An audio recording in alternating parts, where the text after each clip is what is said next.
Order. Order. Kelly Tolhurst to move the motion. Thank you, Sir Philip, and it is a pleasure to serve under your chairmanship today. I beg to move that the House has considered the redevelopment of Chatham Docks Basin 3. The debate over the future of Chatham Docks has stirred strong emotions in our community. On one side, Peel Waters has proposed a residential-focused mixed-use development. However, closer examination raises concerns about its sustainability and impact on our already thriving industries. This proposal has raised legitimate worries about the quality of jobs, uncertainty surrounding investments and its overall environmental footprint, echoing sentiments that I have been raising for several years. In response to these concerns, I have been championing an alternative vision alongside the Save Chatham Docks campaign. This centres around the SPPARC master plan, which sets out a revitalisation focused on modern industry space, emphasising job creation, economic growth and environmental sustainability, all essential for the future of the port's activities. I appreciate the opportunity today to highlight this cause, bringing further information forward as to why saving the docks is the only sensible solution. Chatham Docks was part of the old Royal Navy Chatham Dockyard estate, which has stood proudly for 457 years. I will give way. Thank you, Lady Giveaway. I think, Chair, can I just ask, is it not normal to declare interest at the start of one of these debates, and is the Honourable Lady intending to make any declarations? Kelly Tolhurst. I'm not too sure what the Honourable Gentleman refers to. Well, I think, Chair, I mean, you may wish to explain the rules on this, but I think it is a requirement that where we have interests in a particular area or a potential financial interest, we declare them before we comment or speak to a particular issue. And I just invite the member again to make any declarations that are relevant. Kelly Tolhurst. I thank you, Sir Philip. However, I would like the honourable member to elaborate in which financial interest he thinks that I have. It's for a member to determine whether or not they have an interest in which to declare. If they decide they don't have an interest to declare, that's a matter for them. So I don't know if that sort of satisfies the honourable gentleman, but it is for the member themselves to determine that. Kelly Tolhurst. Thank you, Sir Philip. The dockyard has stood proudly for 457 years as a symbol of Medway's economic backbone and our local heritage. On the banks of the River Medway, the docks embody the spirit of our community, connecting us to our past while paving the way of our future. Generations of families, including mine, can trace their stories alongside the history of Chatham Docks. My mum's family tells a familiar tale with ancestors who have worked and served our country from those docks. And growing up in Medway meant you would always meet people who shared similar connections, each a demonstration of the impact these docks have had on generations across our community. During its heyday, Chatham Dockyard was the most important shipbuilding and repair dockyard in the country, contributing over 500 ships to the Royal Navy, employing over 10,000 skilled artisans. However, the closure of the Royal Naval Dockyard Chatham 40 years ago marked the end of an era, prompting a transformation that has been nothing short of remarkable. The dockyard estate being split into 3 sections, the estate has been revitalised into a mix of commercial, residential and leisure spaces. The establishment of Chatham Historic Dockyard Trust has ensured a piece of our heritage remains accessible to all, serving as a living museum that educates visitors and has played host to the sets of some of our favourite TV dramas and films. English Estates took over another section of the old dockyard estate at the time, which is now host to Basins 1 and 2 of the complex. These have been formed into the Chatham Maritime Marina and a water sports facility retrospectively, alongside significant retail and commercial office space. The northern section of the parcel is St Mary's Island, which holds a development and is now home to over 5,000 residents. Today, our focus lies on this third easternmost section, designated under Medway Ports Authority, and surrounds Basin 3. The section is a bustling commercial port, manufacturing hub, driving economic growth and offering fantastic opportunities for local businesses and residents. Basin 3 at Chatham Docks is positioned uniquely as the only non-tidal enclosed dock in Kent.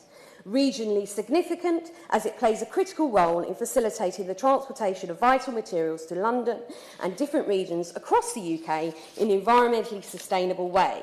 Currently, it is host to nearly 20 businesses within its premises, boasting a roster of notable multinational businesses such as ArcelorMittal, Aggregates Industries and EPAL, all of which has established UK bases within the port premises. In turn, this provides a number of high-quality jobs, particularly for local residents. The businesses employ directly 795 people, including 750 full-time equivalent, with an additional 1,500 jobs supported indirectly through supply chain network. These figures translated into a combined turnover of nearly 175 million in 2021. I will give way. If she could clarify, am I right in thinking that ArcelorMittal are the only tenant within the Basin 3 that hasn't agreed to relocate? Is that the case? So my understanding is there are other organisations who are operating within the port facility who want to stay where they are. Some have relocated because they haven't really had an option other than, unfortunately, because of their leases, they were unable to stay. The operations at Chatham Docks span across a diverse range of high-value industries where materials and goods are brought in via water channels, undergoing processing and manufacturing, are subsequently exported. I will give way. Two of the companies that have been operating in Chatham Docks for marine repairs are EAPL and Stick Mid Wielding. I just wonder whether the Honourable Lady has anything to say about Skipper Limited's relationship with those two companies.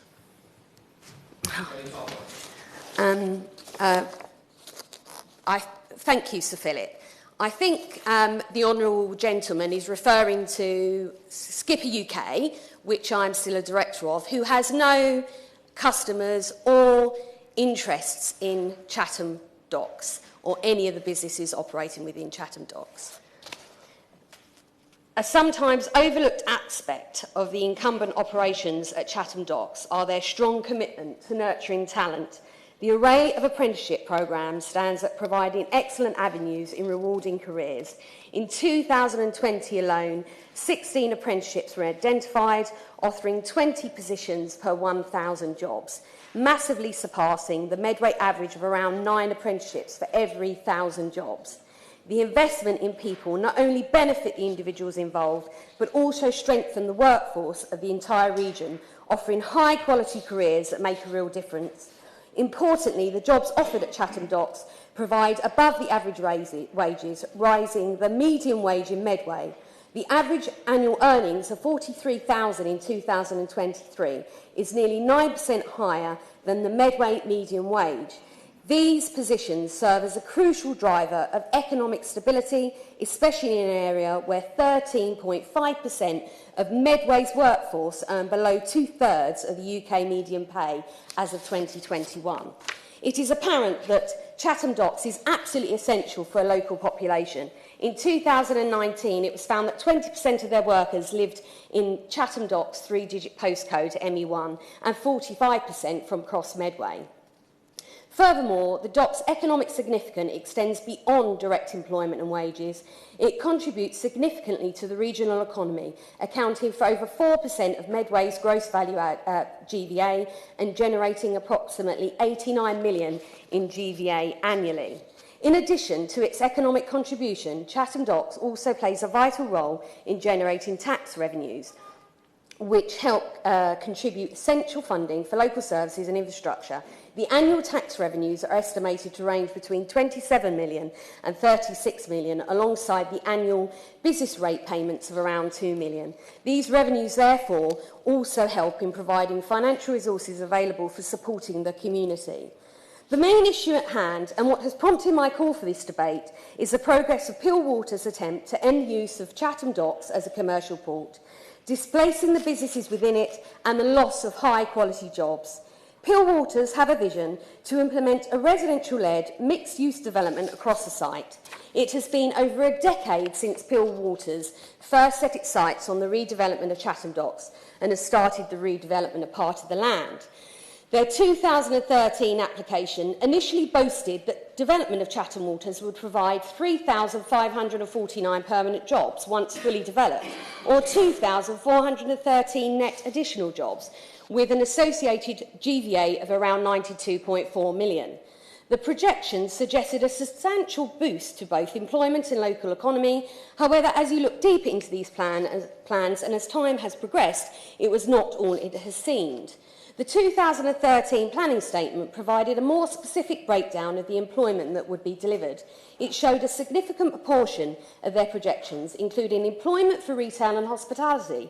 For the projected 764 jobs as part of Phase 1, 400 to 450 of those would be provided at Asda retail food store, 40 to 50 to jobs provided at the pub, and 20 to be provided at a coffee shop. I have long championed the hospitality industry. However, this would be a stark contrast to the jobs that they would be replacing from manufacturing, construction and transport industries.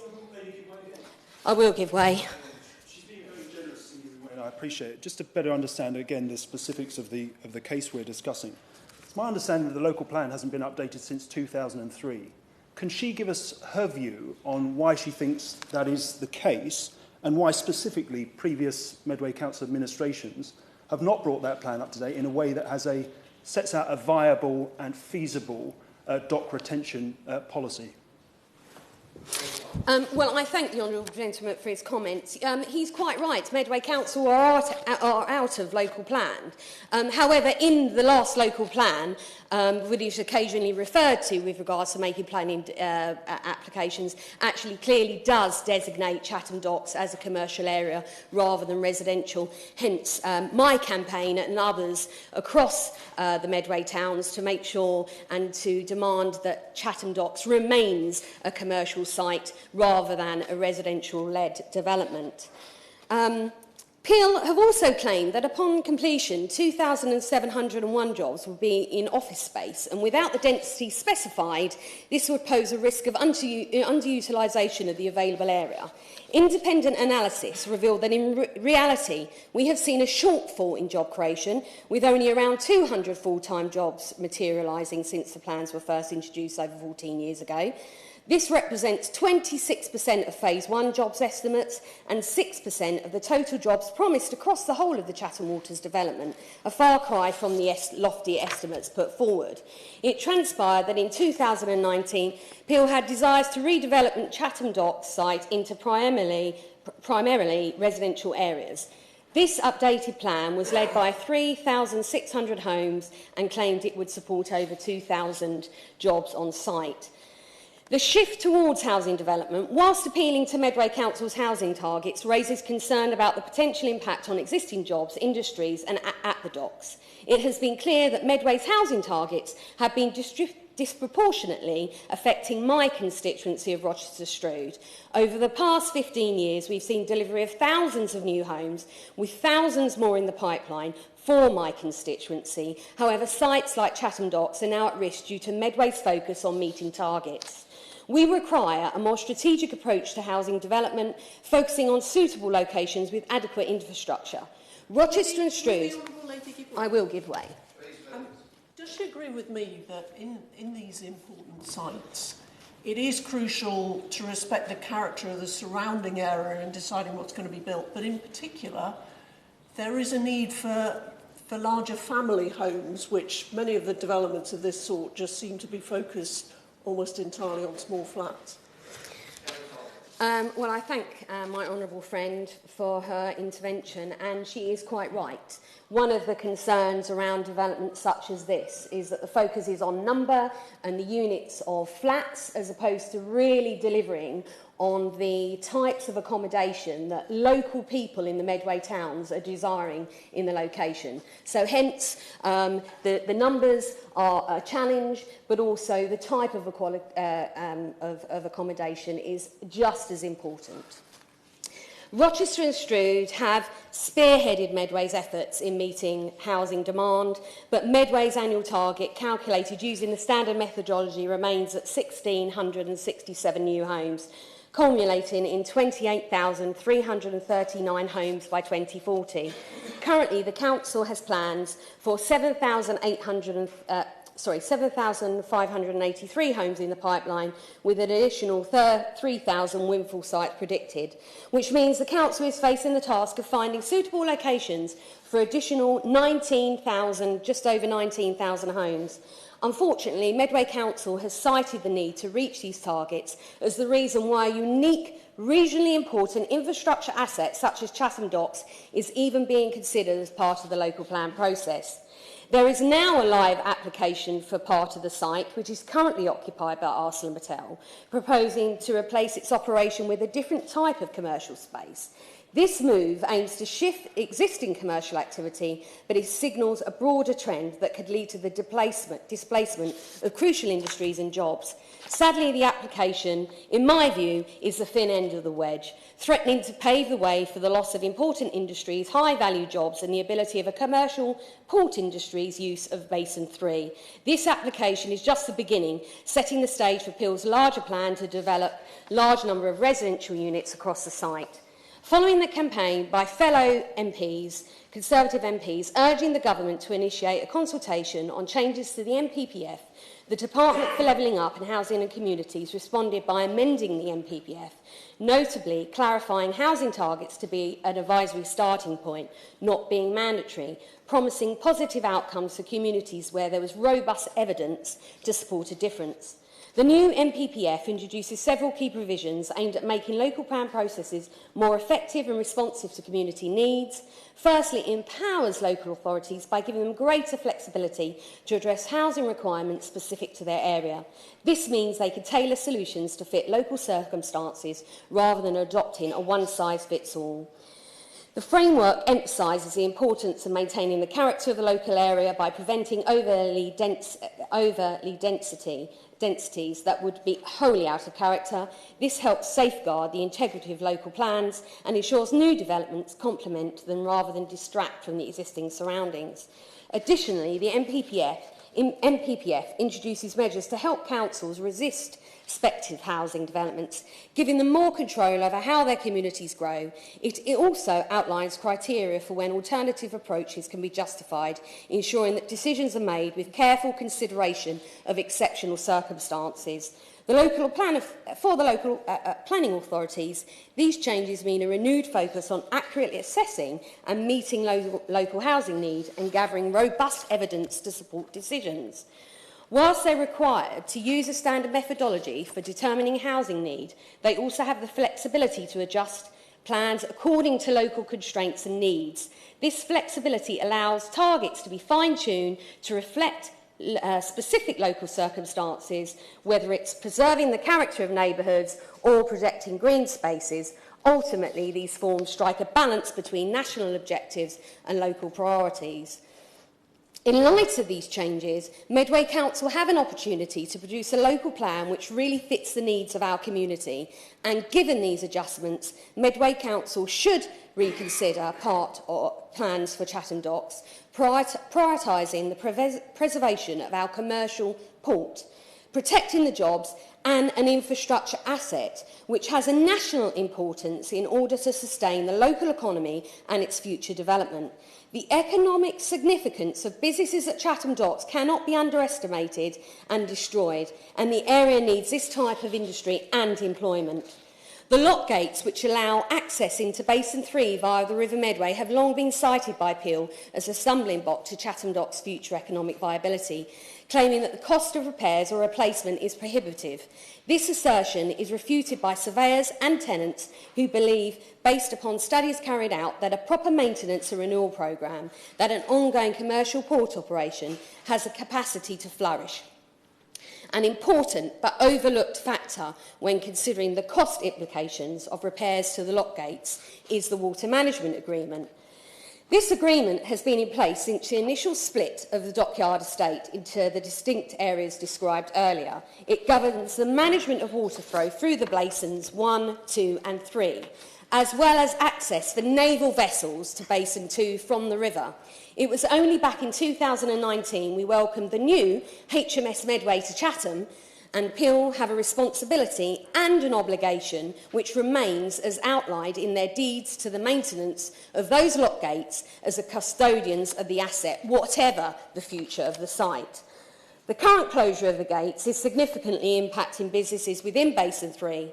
However, the blockage of salt water flow through the Basin's complex directly affects the water quality in Basin 2, where the Chatham Maritime Trust, of which I am a trustee, operates a water sports centre. I am concerned that compromised water quality could render the basin unsuitable for these activities in the future. A clear example of one of the most successful businesses based at Chatham Docks are the principal tenant, ArcelorMittal, who have called it their home since 1988.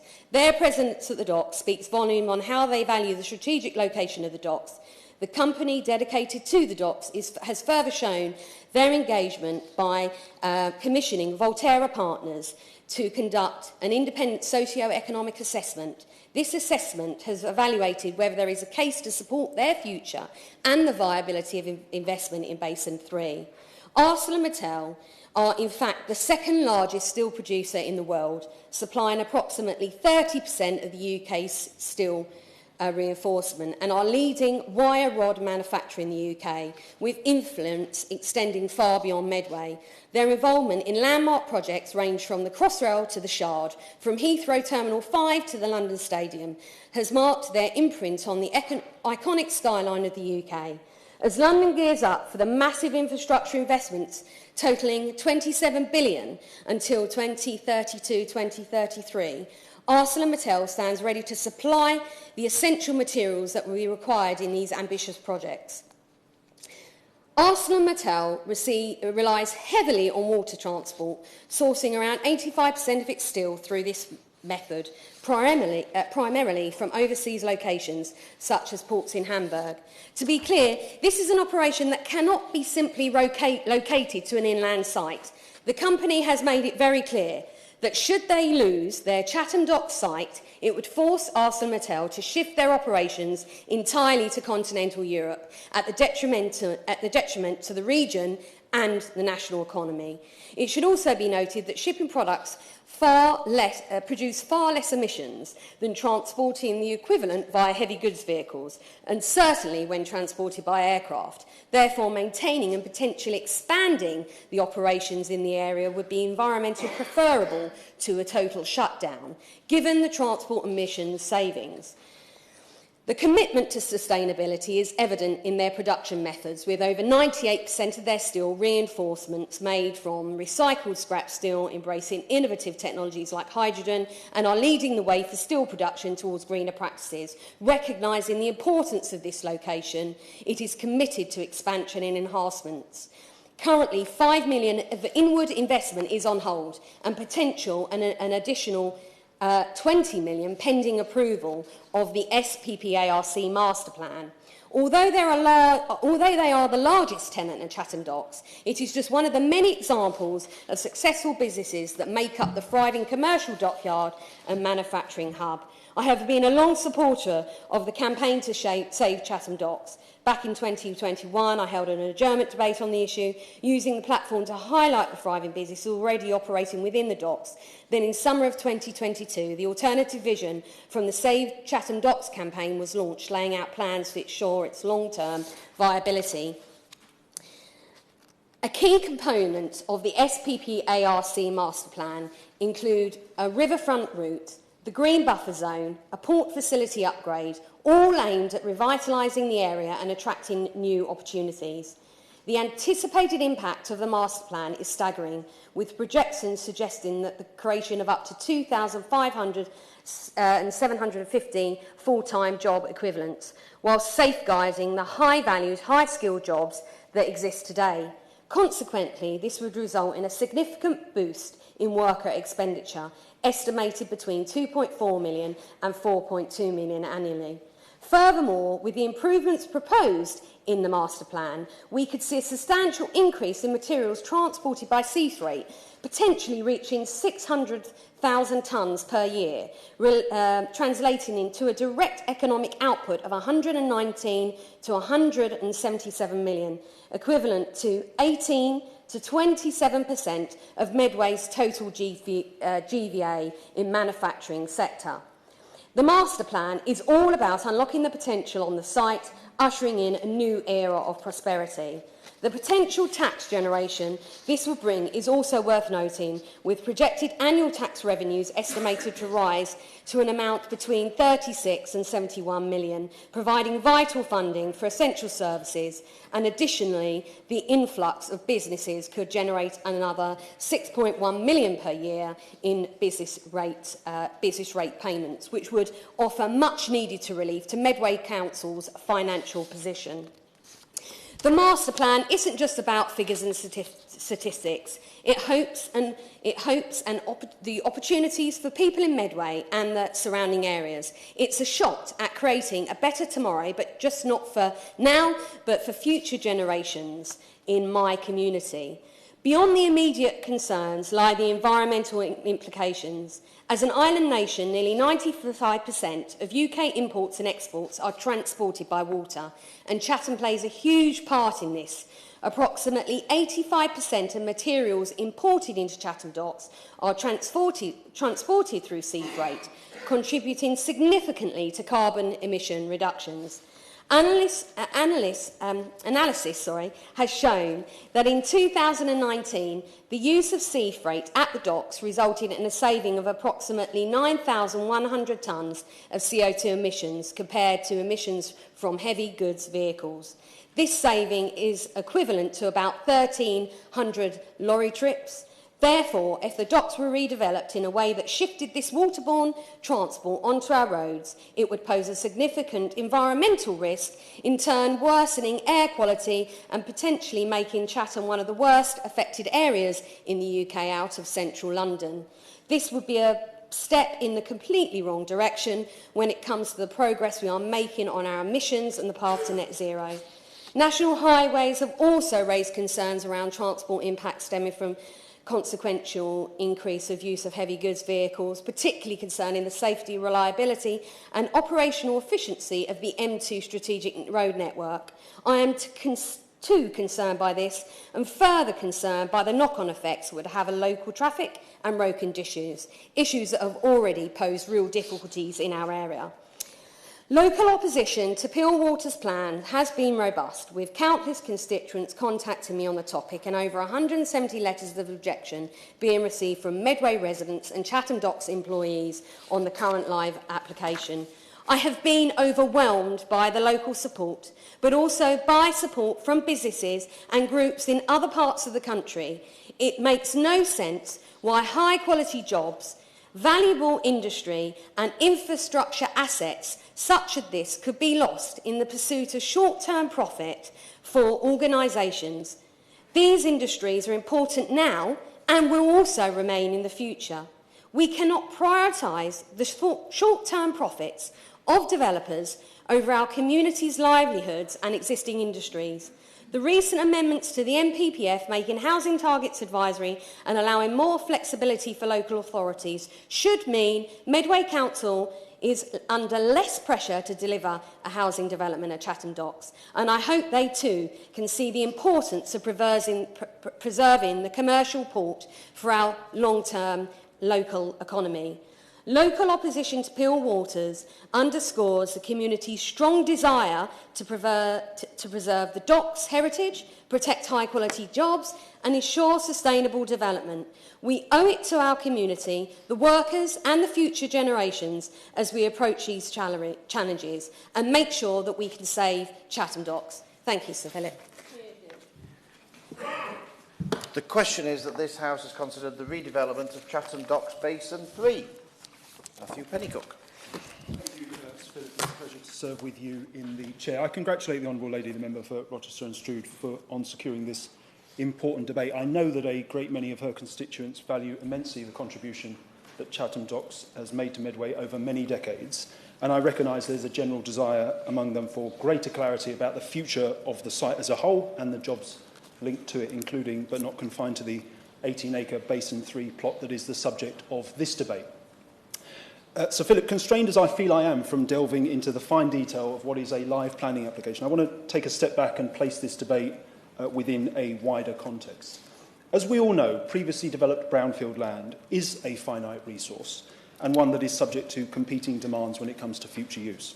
The intense competition for such land in urban areas and the ever-present tension between economic and residential uses that results is precisely why a brownfield-first approach to development, which both sides of the chamber agree on in principle, cannot mean a brownfield-only one, and why the current plot-by-plot approach to development will never be sufficient to meet total housing need across England. It is precisely because we on this side of the chamber recognise that the shortage of employment land is a growing concern, that while we are determined to improve upon the government's lacklustre record when it comes to brownfield build-out rates, we also intend to take a more strategic approach to planning, both in terms of greenbelt land release and also planning for many more large-scale new communities, be they new towns or urban extensions, so that we're better able to sustain both housing and employment growth across the country. As things stand, Sir Philip, the government's persistent failure to support local communities to accommodate housing growth strategically, either by means of the development of major sites within their boundaries, I'll just make this point and I will, either by means of the development of major sites within their own boundaries or through cross-boundary strategic growth in cooperation with neighbouring authorities, forces local planning authorities to wrestle with competing demands for employment and residential uses on the limited brownfield sites that are available to them. And I will give way. I'm really grateful to the Shadow Minister for giving way. I mean, many of my constituents are really worried about the statement by the Leader of the Opposition that he proposes to ignore the views of local communities in determining what gets built. Will the Shadow Minister distance himself from those comments? We certainly won't ignore the views of residents when it comes to planning proposals, but I think it's fair to say, and this is partly why I find this YIMBY-NIMBY debate incredibly reductive, there are a core of people in the country who do not want development. I'd love to just answer the previous intervention, then I will happily give way. There are a core of people in the country, Sir Philip, who do not want development of any kind near them under any circumstances. And I think we do have to take those people on and do so with conviction. There are a much wider group of people that oppose bad development in their constituencies, and we do have to change the offer about what development means, but it cannot mean that development doesn't take place. And I'll address the point on housing targets if that comes up later in the debate, but I'll happily give way to the Honourable Lady. I'm grateful for the Shadow Minister, the Honourable Member. However, I would like to just pull him up on the point he makes about this NIMBY debate. I just want to be clear that this is about future and jobs, and actually the Honourable Member may remember, but he actually wrote to me representing his constituents who were also concerned about the operations at Chatham Docks, because I believe he has constituents that work there. Well, I thank the Honourable Lady for that point. I did indeed write to her. I do have a very small number, but a few constituents who work at Chatham Docks, and as I said in opening my remarks, I very much recognise the concerns that exist about the future of the sites and the jobs that are linked to that. Just to clarify what I said, I didn't condemn NIMBYs in the debate. I said we need to move beyond what I think is an incredibly reductive debate between YIMBYs and NIMBYs. It's a far more nuanced position out there. There are people, as I said, who oppose development under any circumstances. We're very clear we're going to take those on. There are a wider group of people who oppose bad development. We've got to change the offer for them. But like so many, I'll give way one final time. Thank you for that. I mean, I would emphasise, will he acknowledge that the vast majority of people who are expressing views about what development proposals, you know, they accept that we need new housing. We just need the right homes in the right places. Well, where I take issue with the Honourable Lady is the idea, and I think this phrase is often used too often to obscure the real position, I think, of the Honourable Lady, to be fair to her, which is that her local authority should be able to plan for less housing than the standard method the target implies. We take the opposite view. We have a very legitimate difference of opinion here. We do not think local authorities should be able to plan for under-housing need targets. And that is where the difference comes on the MPPF changes and whatnot. So I don't think it's a question of should there be good development. Yes, we've got to change what the offer of development means. But it cannot be the case, as she so often advocates, that no development takes place because of characteristics of a local area or many other attributes that local authorities can now use as a result of the MPPF to come in under target. And that is a clear difference of opinion between the two sides of the chamber. So, Philip, if I return to the argument I was making, like so many others across England, Medway Council now confronts that dilemma in terms of this brownfield site as a result of the nature of the housing and planning system the government are presiding over. At first, through changes to national planning policy, ministers have ensured that there is no effective mechanism for sub-regional strategic planning that might enable what is a relatively small unitary authority in Medway to meet housing need in a coordinated manner through a joint plan with neighbouring two-tier authorities in North Kent, as the historic South East Regional Spatial Strategy did in respect of the Kent-Thames Gateway. Second, because central government support has not been forthcoming, the number of viable potential sites within Medway Council's own boundaries has narrowed.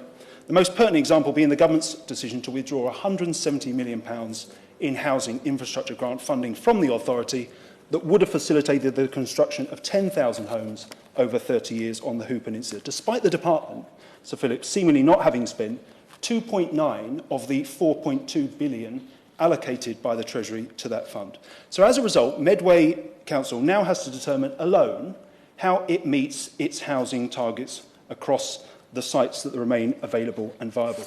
And as I said, we take the view that they must meet those targets. And I think the challenge I put to the Honourable Lady is, leaving aside the considerations of investment required in the docks to bring it up to a viable operation in the future, is for those who take the position that it should remain a working port to identify the collection of sites across Medway that will ensure the authority can build 29,844 homes, the numbers have been slightly updated, so the ones she cited, between now and 2040, because that is what it will take to meet housing need in that particular authority. Now, the Medway Council proposes, quite rightly in our views, Philip, to make that determination in a considered manner through the local plan development process. And I very much welcome the fact that the present leadership of the authority have restarted the process and are working at pace to complete it. The pattern of indecision and delay that characterised the approach of previous Conservative administrations to plan development in Medway over 2 decades was lamentable, as it must be said is the government's record when it comes to boosting local plan coverage across England more generally.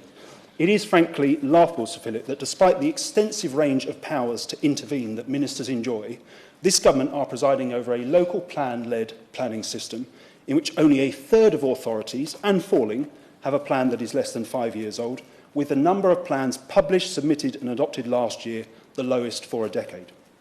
Now, the local plan making process in Medway is now firmly underway, and I don't think it's for members in this place to preempt its outcome, but it is worth remarking on the fact that Medway Council obviously cannot prohibit Peel Waters from submitting a proposal for mixed-use development on the wider Chatham Docks site as part of the local plan preparation process.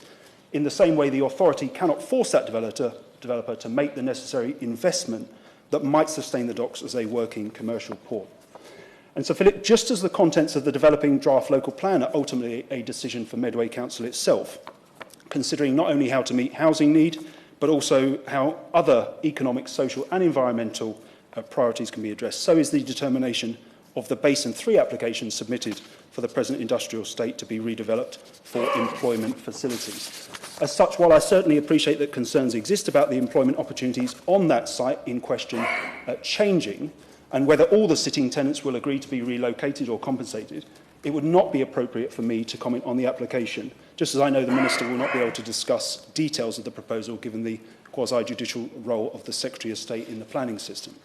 To conclude, Sir Philip, the case of Chatham Docks reinforces our strong belief that we need to make changes to the planning system to ensure that government takes a more strategic approach to development across the country and thereby enables local planning authorities to better balance competing priorities when it comes to brownfield regeneration.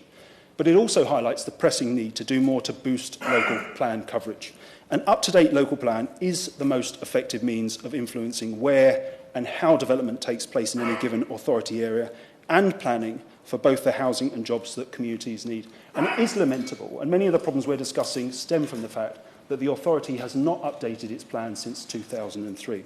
Much of the uncertainty that the Honourable Lady's constituents are feeling about the future of Chatham Docks would have been significantly abated had previous Medway Council administrations prepared and adopted an up-to-date local plan with a robust and viable proposal for the site. That the present administration is finally doing so, Sir Philip, is to be commended.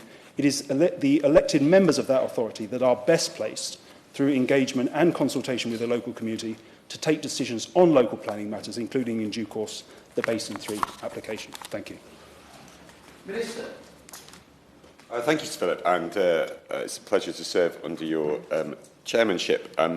Firstly, I'd like to congratulate my right honourable friend for securing this debate today and for the opportunity to be able to talk in a limited way that I'm able to do so, but to be able to talk about the importance of the Medway towns and the importance of getting planning right in the Medway towns and in her constituency of Rochester and Stroud over the coming years ahead. I know my right honourable friend is a huge advocate for her constituency. We have spoken on a regular basis since I have taken this portfolio up. I know how strongly she rightly feels about making sure that planning is as right as it can be in this area, about how strongly she advocates for her constituents and about how important this is for her and her constituents to try to get right. And as the honourable gentleman for Greenwich and Woolwich on the opposition bench indicates, it is now the opposing party who has the opportunity to make progress with the specific local plans, and given their variation of views just in the last few months alone, it doesn't bode well for doing so. But we wish them well, because I think we all want them to get it right, and we hope they will do so, even if they haven't indicated that that is very likely from their current record. And my honourable friend absolutely highlights not just the strong advocate that she is for her constituency, but also the huge importance of this from a historical perspective. And she talks about the background of many of her constituents and herself in these areas. And as somebody who shares that link with my constituency, I know how important it is that that representation is brought to this place, and she has absolutely done it in this debate today and before. Now, as I know my right honourable friend appreciates, and as the gentleman from Greenwich and Woolwich has indicated, there are limits to what I can say today. There are some things I can say and some things that I can't. The Secretary of State and ministers within the department have a quasi-judicial role within the planning system, and that means that there is the potential for all planning applications to come to us for final decision, and therefore it is both inappropriate and incorrect for us to talk about individual planning applications in the event that they may come to us. And therefore I'm unable to talk about the specifics of the planning application today, and I know she knows that, and I know she appreciates the point that I am making. When I had debates like this in my constituency, I used to be frustrated by that answer, but I know it is a necessary one, and one that we have to honour in order to make sure that we don't prejudice anything that may or may not come in the future. But nonetheless, I hope I can say a few things both about the general position and around planning in the coming minutes ahead. So, again, I know my right friend will know this, but in order just to read into the record, I want to say a few things about the National Planning Policy Framework and the overall framework, not least because the honourable gentleman from Greenwich and Woolwich has made a number of assertions which I will come to in a moment. Government sets the legislative and policy framework, including the NPPF, the National Planning Policy Framework, within which the planning system operates. Local planning authorities, as has been outlined today, are responsible for preparing a plan and then for making decisions which align with that plan. And in doing this, they interpret the national policy and the national guidance, which is primarily generated through that NPPF, within the legislation and then according to local circumstances. The purpose, the stated and avowed purpose of our planning system in this country, is to contribute to the achievement of sustainable development, which considers economic, societal, social and environmental objectives. Planning policies and decisions should play an active role in guiding developments towards sustainable solutions, but they must and should take into account local circumstances, reflect the local character, the needs and the opportunities of each area. We recognise that the Rochester and Stroud is very different to North East Derbyshire, it is to Chipping Barnet and to Greenwich and Woolwich, and that is why it is absolutely correct that local politicians lead this within a broad national framework which the government of the day sets out.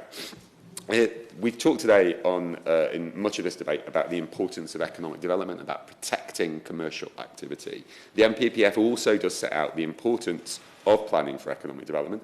Planning policies and decisions should help to create the conditions in which businesses can invest, expand and adapt. And that's why the NPPF states that significant weight should be placed on the need to support growth and productivity, taking account of both business needs and wider opportunities for development. As has been outlined by honourable members today, the NPPF was last revised a few months ago, in December 2023, following a consultation process. These changes, which we made, support our objectives of, or try to support our objectives of creating a planning system that delivers new homes, the ones that we need, whilst taking into account the areas of important areas, important assets, or local characteristics that should be protected or respected. I'll happily give way to my honourable friend. Right honourable friend. Apologies. I'm really grateful to the Minister for giving way. One of the important changes in the new NPPF is the affirmation that councils shouldn't be forced to build at densities which are significantly out of character with the surrounding area. Can you tell the House how that is operating in practice, what difference it's making, for example, to developments like the one we've been debating today, or indeed others around the country? Minister. I'm grateful to my right honourable friend for her question and for her contribution.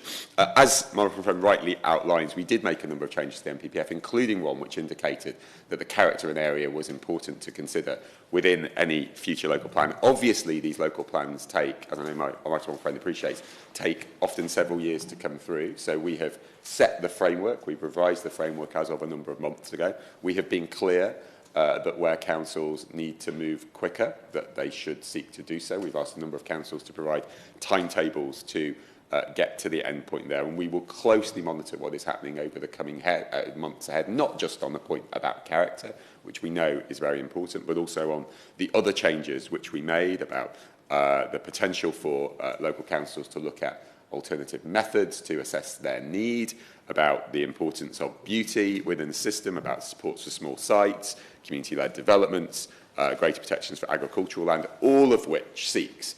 The planning system, as we all know, one of the reasons why we're even debating it today is the planning system there's no perfection in the system, but it is important about trying to balance all of those individual areas. And there's a constituency MP who went through an extremely difficult time with my local plan a number of years ago, down to a Labour Party which absolutely failed our area for many, many years in terms of being unwilling, unable and incompetent enough never to put a local plan in place, which created over 1,000 more houses than was necessary. I have seen the pain that not doing local plans in a timely manner and thinking through the implications that they have for the local community, and also thinking through the consequences of not making decisions happen. And I know how important it is, and I appreciate the point that my right honourable friend has made, and the points that my right honourable friend who organised this debate has made as well. I want to turn just to a couple of a number of points which have been made in the debate before concluding. So again, just to turn to my right honourable friend from Rochester and Stroud, she has made a clear case today for the position that she has adopted and that many of her constituents have done so. I know that she has made that over a number of parliamentary debates before I came into post, and I know she will continue doing that. And we, as I say, have spoken about the importance of getting planning in Medway into a better place, into a place which works for people. And, as we know, and as we've just talked about, the Labour Party are now in charge. They own it. It's their choices. And they went and made a series of cases to the electorate a number of months ago, and now they have to work through that, and they have to. I'm delighted to give way.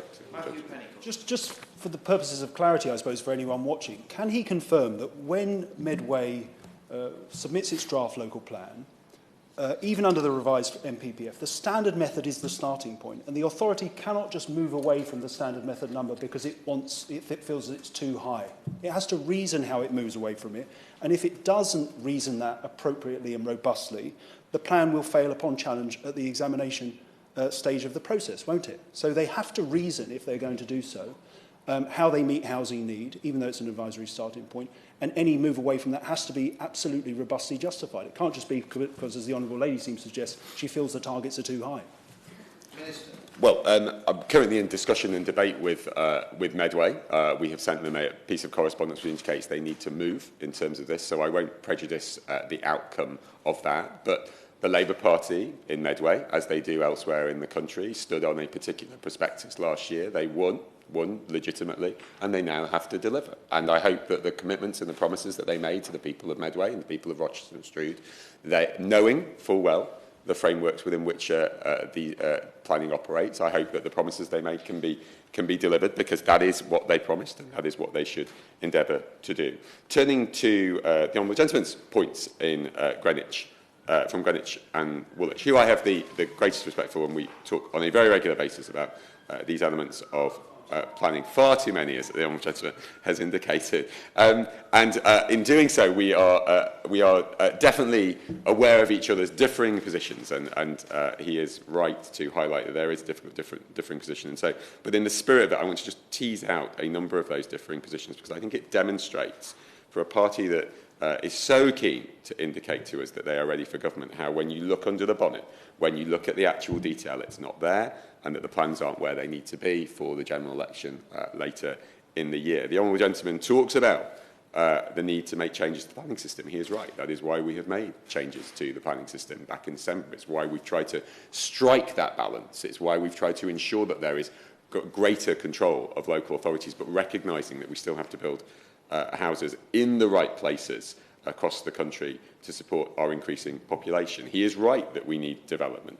But if we look at the examples of Labour in power rather than Labour talking, where Labour are in power, they consistently under-deliver in terms of housing. The Mayor of London, who has consistently under-delivered on his own targets for a number of years, primarily because of the 500-plus page London plan, which furs up and screws up and messes around with people being able to deliver housing in London, is a great example of where Labour talk the talk, but they don't walk the walk in terms of making sure that people are protected, but also that we build the houses that people need. And I hope that those who, when they look closely at the planning policies of the major two parties, that will recognise that Labour, when they actually have the opportunity to do things, consistently fail to do what they talk about. And the Honourable Gentleman rightly also talks about a difference of opinion between ourselves, and he is correct about the sometimes reductive nature of this discussion. I absolutely agree with him, and I share that point. But where we disagree and where we differ is that nuance needs to go over into individual policies, including the NPPF. And I think the NPPF that was issued in December seeks to inject that nuance, seeks to strike that balance, seeks to recognise that we have to build more houses, but we have to build them in the right place. It seeks to do things like my right friend from Chipping Barnet indicates, which is to talk about the local character of an area, or making sure that there are alternative processes which can be considered in terms of defining housing need, or explicitly talking about beauty. And next time his boss gets the copy and paste out in terms of taking some of our policies, passing them off as their own, but providing no further detail about how they'll change it, I hope he will consider that. And then finally, on the, I'll give way in one more gentle point, if I may. And then finally, in terms of the Honourable Gentleman's statement around the approach of this government on brownfield building, I think we've been clear in the last few months alone about the importance of focusing on brownfield. He is right that it is impossible for it to always be all of the time, forevermore, with no changes, brownfield only. But where he fails in his otherwise useful remarks to accept is that brownfield often comes with costs. So if the Honourable Gentleman is talking about moving even more into wholesale on brownfield than we are doing, and we are encouraging and we are pushing, the question is, where's the Honourable Gentleman's cheques coming from? And I'm very keen to hear from him. What I would say to the Honourable Minister is first spend the money that's allocated to the Department by the Treasury, which they're failing to do. But leaving the point about brownfield aside, what I wanted to just put to him was, I think the Minister's trying to have it both ways. He says on the one hand, we've got to build the houses. On the other, they've got to be in the right places, in the right locations, in the right... What is actually happening on the ground, Sir Philip, in terms of the immediate outcome of the NPPF changes that this government have driven through, is that scores of local planning authorities across the country are revising local plans, revising down housing targets. I just had one, South Staffordshire Council just a few weeks ago, a 46% reduction in its housing numbers off the back of the revised open plan. So the outcome of what the government, for all the rhetoric, have driven through is policies that are going to see the number of consents reduce, the number of houses built reduce, and it moves the government even further away from that 300,000 a year target that it has not once failed to managed to achieve in 14 years in office. Order. I've shown a huge amount of latitude, I think, to both front benchers about this. I appreciate it's the local elections tomorrow in many places and that we may well be in a general election year, but if I can just remind everybody that this is a debate specifically about the Chatham Docks Basin 3 rather than sort of a ding-dong about who's got the best policies on planning per se. I think that would be appropriate. I think I've given quite enough latitude, but if we could get back to actually what the subject of the debate is, I would appreciate it. I'm grateful for the clear steer from the chair, and I appreciate the point that you're making, Sir Philip. And so I will seek to take greater care with my excitement and interest in talking about housing policy more generally. But as Sir Philip has indicated, I think it's probably important that I sum up and come back to the point which my right honourable friend has made. I think it's been a useful debate. Whilst obviously I am limited in terms of what I can say in terms of individual cases and individual planning applications, I think it demonstrates the strength of commitment of trying to get planning right across the country and in specific areas like the Medway towns, and it demonstrates the commitment of my right honourable friend to her constituency and to trying to make progress on planning, and more broadly in that the government has a long-term plan for housing which seeks to build more houses, but it also seeks to build houses in the right places. And I know that my right honourable friend, in creating this, the opportunity to have this debate today, in making the speech that she did today, and highlighting the importance of getting this right for her constituents, is working exactly within that spirit of building more homes, but building them in the right places. Thank you. Kelly Tolhurst to wind up. Thank you, Sir Philip, and I would like to thank my honourable friend, the Minister, for his time prior to today's debate. He is correct. He has been very, very generous with his time in relation when I brought things that are particularly affecting my constituency to his attention, and I totally understand his unique position in relation to what he was able to say at today's debate, and I am very sure that he has heard what I have said. He has understood the principles that I have tried to outline in the debate today, and I am grateful for his continued interest in the planning and development of the Medway towns. I just want to pick up on a point made by the Shadow Minister. It is disappointing to hear today from the Shadow Minister that Labour have decided to not be as robust in their support of Chatham Docks. This is something that is being borne out locally with the local council, and I think the Minister today has highlighted definitely a change in position that has been expressed. And also just to sort of say, it's not my view that the housing targets aren't correct. Actually, the standard methodology could be calculated in a number of different ways. And my argument has always been that actually I don't agree with the displacement of a major regionally significant piece of infrastructure with jobs, high-skilled jobs, industries that contribute importantly to a local area, to be wiped out for the pursuit of profit for landowners to build flats where I have to say, Sir Philip, that will be used for accommodating London's failure to deliver on their housing supply, because most of the new developments within my constituency are not being taken up by local residents. I also want to mention about the robust evidence. Robust evidence in plan making or any planning application, for me and I think for the local community, is key. And I think that is something that we are hoping that Medway Council will now actually deliver on. And rather than worrying about how many houses they're going to build in my constituency, which I will reiterate, Sir Philip, has absolutely been playing its part in delivering the burden and delivering on housing numbers with the amount of new development that's been going on in my constituency. And I would like to see that robust evidence supporting where development sites across my constituency will take place. And I believe there is robust evidence in order to support Chatham Docks staying as a commercial entity rather than that built of flats. And also, I just want to touch on one final comment, and that is, I need to be clear and I need to reiterate this. The businesses operating within Chatham Docks are operating in Chatham Docks because it is a non-tidal basin. Hence, we have a 6-metre fall and rise on the River Medway. Therefore, the operations of a tidal basin is massively important for any kind of water-based activity. I need to reiterate that there are certain businesses that are operating in the docks that if they are unable to operate in the docks in the future, they will not be relocated down the river or an inland facility. They will be displaced and they will not be operating in the Medway towns any longer, which has a direct impact on the number of people that are employed. And I will just finally say, sorry Sir Philip, that I am supporting the workers in my constituency, and unfortunately, I have yet to see from the leader of the Medway Council honour his commitment when he stood outside with me waving a banner saying "Save Chatham Docks," where he said Labour were the party of workers.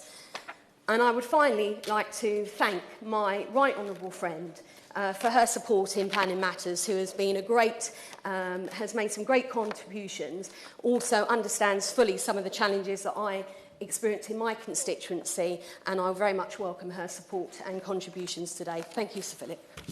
The question is that this House has considered the redevelopment of Chatham Docks Basin 3. As many as I've had opinion say aye. The contrary, no. I think the ayes have it. The ayes have it. Order. Order. The sit-in is suspended until 11 o'clock.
the fellow up in the... Well, do we want to make sure...